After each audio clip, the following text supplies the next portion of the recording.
terkait perjalanan indeks harga saham gabungan sepanjang hari ini, apa yang kiranya menjadi catatan dari point of view Anda, Safira? Ya, Bram, kalau kita lihat memang indeks harga saham gabungan pada Senin ini sudah terlihat begitu ya. Tadinya berada di zona merah sebentar, lalu kita lihat baru awet di zona merah. Dan ini lebih dari 1% bahkan tadi. Dan memang seiring dengan adanya sentimen domestik dan juga global. Kalau misalkan kita lihat dari dalam negeri, Bursa Efek Indonesia ini baru saja melakukan evaluasi begitu ya untuk 8 indeks. Di antaranya juga yang kita selalu kenal gitu, IDX 30, LQ45, dan teman-teman ya ada IDX 80, Kompas 100, Revindo 25, dan lain-lain. Jadi pada dua indeks yang selalu kita kenal begitu ya sebagai indeks blue chips, yaitu IDX 30 dan juga LQ45, ini memang terjadi evaluasi yang cukup fantastis yang mana memang 4 raksasa di sektornya terdepak dari dua indeks tersebut.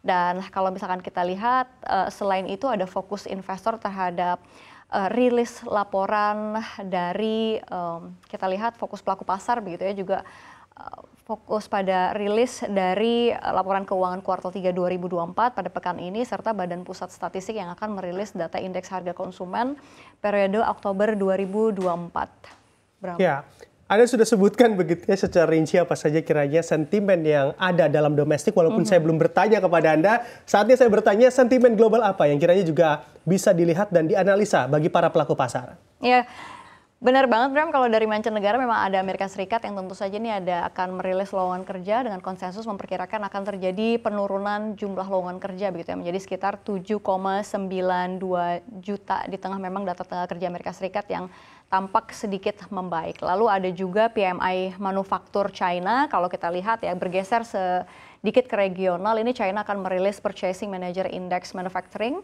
Ini tentu saja untuk Oktober 2024 yang akan dirilis pada Kamis ini begitu, dan memang ini diproyeksikan akan meningkat dari 49,8 menjadi 50,1. Artinya dari level kontraksi menjadi ekspansif, dan ini tentu saja berpengaruh untuk pasar Indonesia melihat kalau memang China itu tentu saja pergerakan ekonominya selalu berkaitan dengan Indonesia begitu ya, yang menjadi memang mitra dagang terbesar Bramudia. Oke, baik. Bahkan begitu ya, untuk di hari ini Anda kita melihat di lini masa dan juga pergerakan, banyak juga analis yang mengindikasikan pergerakan indeks harga saham gabungan cukup tertekan di hari ini, juga mengarah pada memanasnya eskalasi konflik di Timur Tengah. Apakah ada catatan juga terkait hal demikian dari Anda, Safira? Ya, betul sekali. Harusnya IHSG juga terbebani begitu ya oleh kabar dari memanasnya konflik di Timur Tengah setelah memang Israel menyerang ibu kota Iran, Teheran, pada Sabtu pagi lalu. Jadi Israel sudah kita lihat berita di mana-mana ya, melancarkan serangan udara terhadap Iran, terutama ke ibu kota Teheran. Jadi warga yang tinggal di Teheran melaporkan mendengar beberapa ledakan di dalam dan sekitar ibu kota Iran. Nah, serangan tersebut tentu saja memicu kekhawatiran masyarakat global akan terjadinya perang yang lebih luas lagi di Timur Tengah, karena memang serangan Israel terhadap Hamas di Gaza ini telah memasuki tahun kedua.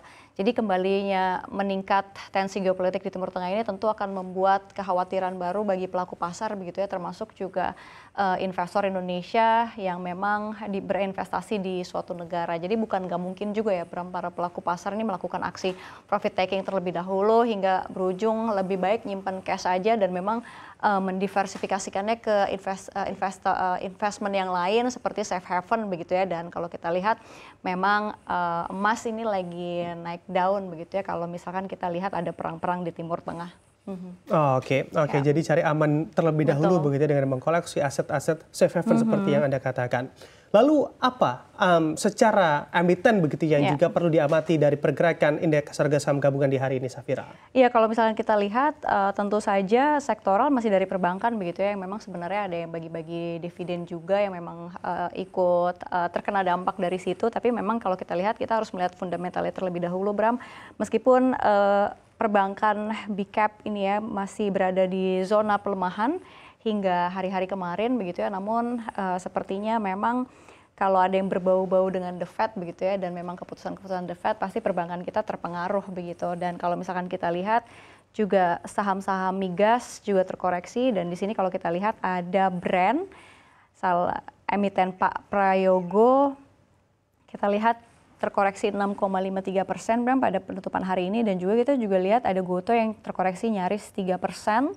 Dan kalau kita lihat saham-saham teknologi juga banyak yang terkoreksi dan juga telekomunikasi. Tapi kalau kita lihat bank-bank dari Big Cap sendiri, BMRI terkoreksi 3,19 pada hari ini, BBCA 1,16%, BRI 1,05% dan juga BBNI 3,5%. Jadi kayak misalkan itu yang big cap tentu saja ikut mempengaruhi pergerakan IHSG dan sulit sekali untuk IHSG berbalik arah ke zona penguatan.